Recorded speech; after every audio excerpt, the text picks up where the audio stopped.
album harapannya bisa di tahun ini ya, karena sampai detik ini aku masih ngumpul-ngumpul. Oke, masih ngumpul-ngumpul kucing aku, sorry. Masih ngumpul-ngumpul.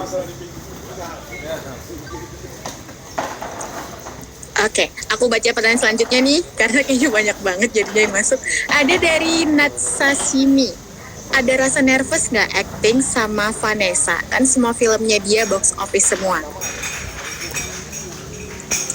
Jujur ya, deg-degan lah, karena jadi gini, dulu itu ketika saya masih di label yang dulu, saya sempat menolak beberapa film yang dari Falcon karena jadwal nyanyi gitu. Dan saya juga nggak tahu ternyata kalau ditawarin film besar itu oleh manajemen yang dulu, sayang sekali, padahal filmnya besar sekali. Kalau aku sebut pasti pada tahu lah ya. Terus pada akhirnya ya udahlah ya. Tapi saat itu aku tuh seneng bermimpi kan. Terus aku bilang gini, ya udahlah, mungkin saat itu aku nggak bisa main film, apalagi bareng sama Sasa gitu ya. Terus aku nazar lah dalam hati kecil, ya apa mungkin suatu saat nanti aku bisa main film sama dia, entah dimanapun, kataku. Dan terbukti ternyata justru di film Kata, ternyata aku nggak tahu kalau yang main ternyata Binta, Sasa gitu. Terus ya udah, karena kita juga jarang ketemu kan, ketemu tuh cuma hanya di tempat acara, paling Shanghai udah. Dan pas akhirnya bisa mengenali dia lebih dekat secara personality, dia baik banget orangnya, humble. Dia juga ngasih support, ngasih vibes ke lawan mainnya cukup baik gitu ya.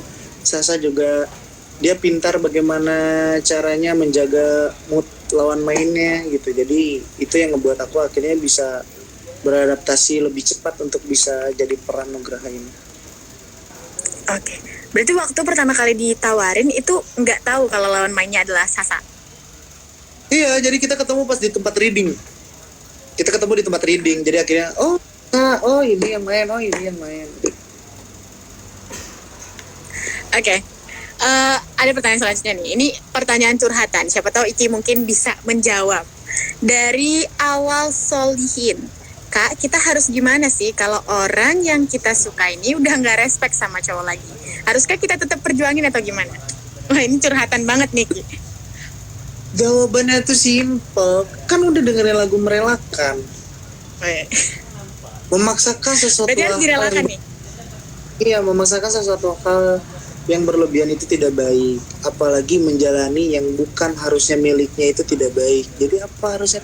Ya merelakan, biarkan dia cari kebahagiaan dia masing-masing gitu. Sampai akhirnya kamu juga tanpa harus lupa dengan diri kamu, mencari kebahagiaan yang menurut kamu itu bisa membahagiakanmu. Tapi Iki pernah nggak sih di titik merelakan yang tahu harus merelakan, tapi kan itu nggak gampang gitu? Ya itu ketika almarhumah mama nggak ada, itu bener-bener campur aduk dan bertolak belakang semuanya gitu.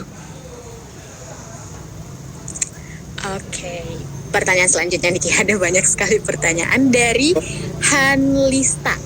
Hal apa yang sulit dari menghasilkan sebuah karya sejauh ini? Sulit itu mempertahankan, konsisten gitu ya. Jadi aku sampai detik ini tetap harus muter otak gimana caranya nyari inspirasi kayak gitu di setiap harinya tuh. Dan kebetulan aku kan orangnya terbilang orang yang ngerumahan gitu loh, maksudnya yang memang ketika memang gak ada kegiatan, aku lebih baik me time dan mencari kebahagiaan mungkin lewat apa gitu loh ya, main game gitu loh. Jadi ya, dan itu juga yang ngebuat akhirnya mungkin aku bisa cari inspirasi lain. Tapi itu nggak menutup kemungkinan kadang aku juga kalau udah suntuk akhirnya aku keluar cari tempat, bahkan aku liburan gitu untuk mencari inspirasi gitu. Ini berarti pandemi bisa bikin Iki punya lebih banyak waktu merenung dan menghasilkan karya dong? Sejauh ini alhamdulillah iya gitu loh ya, karena alhamdulillah dengan adanya pandemi kita bisa dapetin hikmah dan pelajaran dan berkahnya ya.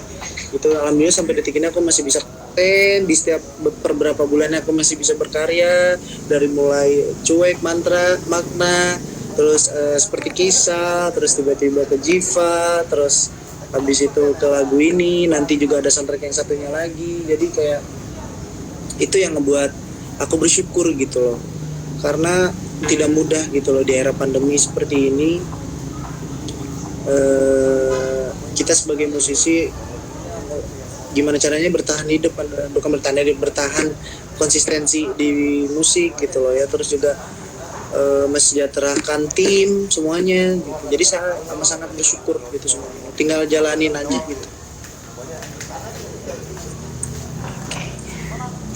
Ini pertanyaannya relate juga nih. Kak Iki punya role model nggak sih yang kayak gila dia kayak inspirasi gue banget gitu?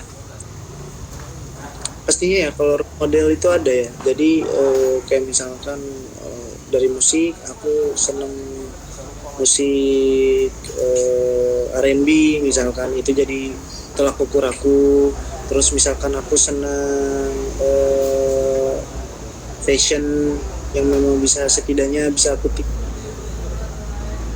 tiru gitu lah, karena butuh, karena maksudnya kita juga harus setidaknya dengan berjalannya waktu tuh kita harus bisa mengikuti zaman juga kan ya, kayak gimana caranya kita tetap ada di zaman itu gitu, tetap bersamaan gitu. Oke.